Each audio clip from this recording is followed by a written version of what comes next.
উত্তর ত্রিপুরা জেলায় দীর্ঘদিন ধরে পঞ্জীভূত একাধিক জনস্বার্থ সংশ্লিষ্ট ও জ্বলন্ত সমস্যার দ্রুত সমাধানের দাবিতে এবার সরাসরি জেলা প্রশাসনের দ্বারস্থ হয়েছে সিপিআইএম।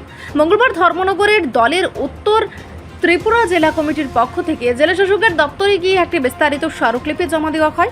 এই স্মারকলিপির মাধ্যমে মূলত গ্রামীণ আবাস যোজনার নজিরবিহীন অনিয়ম, জেলার অতি গুরুত্বপূর্ণ সড়ক সমূহের বেহাল দশা এবং জেলা হাসপাতালের ভেঙে পড়া চিকিৎসা পরিষেবার মতো গুরুত্বপূর্ণ বিষয়গুলো প্রশাসনের সামনে তুলে ধরা হয়েছে। দলের পক্ষ থেকে তীব্র ক্ষোভ প্রকাশ করে অভিযোগ আনা হয়েছে যে প্রধানমন্ত্রী আবাস যোজনা প্রকল্পের ভোক্তা তালিকা তৈরিতে ব্যাপক দুর্নীতি ও স্বজন পোষণ করা হয়েছে। বহু প্রকৃত গৃহহীন ও যোগ্য পরিবারকে এই সরকারি সুবিধা থেকে সম্পূর্ণ বঞ্চিত রেখে এক শ্রেণীর অযোগ্য মানুষের নাম তালিকায় অন্তর্ভুক্ত করা হয়েছে। সিপিআইএম এই দুর্নীতির নিরপেক্ষ ও পুঙ্খানুপুঙ্খ তদন্ত এবং তালিকাটি পুনরায় যাচাই করার জোর দাবি জানিয়েছে।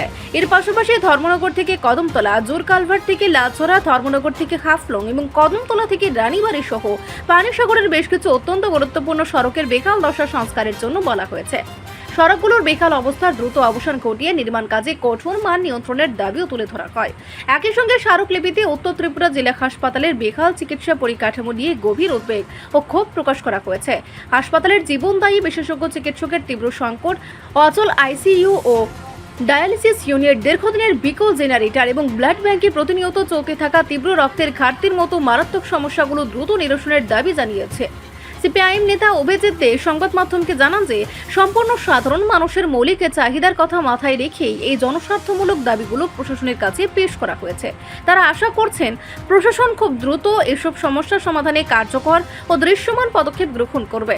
এখন দেখার বিষয় বামপন্থী দলের এই স্মারকলিপির পর জেলা প্রশাসন সাধারণ মানুষের ভোগান্তি লাঘবে কতটা সক্রিয় ভূমিকা পালন করে। ভারতের কমিউনিস্ট পার্টির মার্ক্সবাদী উত্তর ত্রিপুরা জেলা কমিটির পক্ষ থেকে আজকে আমাদের ডিএম সাহেবের কাছে 3টা নির্দিষ্ট বিষয় উপস্থাপন করার জন্য আমরা স্মারকলিপি দিয়েছি। মূল বিষয় যে গ্রামীণ এলাকায় বসবাসকারী মানুষের জন্য যে প্রধানমন্ত্রী আবাস যোজনা, এই যোজনার যে তালিকা বিভিন্ন জায়গায় শোনা যাচ্ছে, এই তালিকার মধ্যে অসংখ্য সমস্যা রয়েছে। যাদের ঘর পাওয়ার কথা সেই গরিব মানুষের নাম তালিকাবদ্ধ নেই, যাদের না হলেও চলে তাদের নামও সেখানে আছে, বা তারও আগে যারা এই বেনিফিট পেয়েছেন তাদের নামও রয়েছে। আমরা এটাই ডিএম সাহেবের কাছে দাবি জানিয়েছি যে উপযুক্ত প্রার্থী যাতে কেউ বাদ না পড়ে, যে গরিব মানুষ যাদের আবাসনের সমস্যা রয়েছে তারা যাতে ঘর পান, সরকারি এই কর্মসূচি থেকে যাতে তারা বাদ না পড়েন। আর বাকি যাদের তালিকার মধ্যে আছে, যাদের তদন্তক্রমে তারা যদি উপযুক্ত হন তাদের নাম থাকতে আমাদের কোনো আপত্তি নেই, কিন্তু প্রশ্ন হলো যাতে উপযুক্ত কোনো প্রার্থী বাদ না পড়েন, এটা আমাদের মূল কথা। 2 নম্বর বিষয়, ধর্মনগর শহর সহ সারা জেলার রাস্তাঘাট, যে রাস্তাঘাটে এখন মানুষ চলাচল অনুপযোগী হয়ে দাঁড়িয়েছে। শহরের উপর রাস্তা, ধর্মনগর শহর, কাঞ্চনপুর শহর, পানিসাগর সর্বত্রই সমস্যা রয়েছে। গ্রামীণ রাস্তাগুলো ভয়াবহ অবস্থা, এগুলো অতি দ্রুত সংস্কার করা এবং যারা কাজগুলো পেয়েছেন তারা যাতে ঠিকঠাকভাবে গুণগত মান বজায় রেখে কাজটা করেন, আমরা সেই দাবিটা করেছি।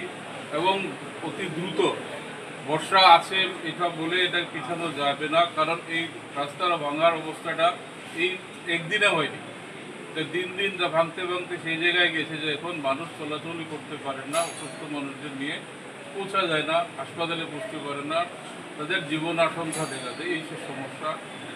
3 নম্বরটা আমরা ধরেছি আমাদের জেলা হাসপাতাল। আমাদের জেলা হাসপাতালের যে পরিকাঠামো আছে সেই পরিকাঠামো দিয়েই অনেক সেবা কাজটা এগিয়ে নিয়ে যাওয়া যায়। মূলত যা প্রয়োজন সেটা হচ্ছে বিশেষজ্ঞ চিকিৎসক এবং এমবিবিএস ডাক্তার এবং যারা প্যারামেডিক স্টাফ আছে, যে হেলথ ওয়ার্কার আছে, তাদের সংখ্যা বৃদ্ধি করা।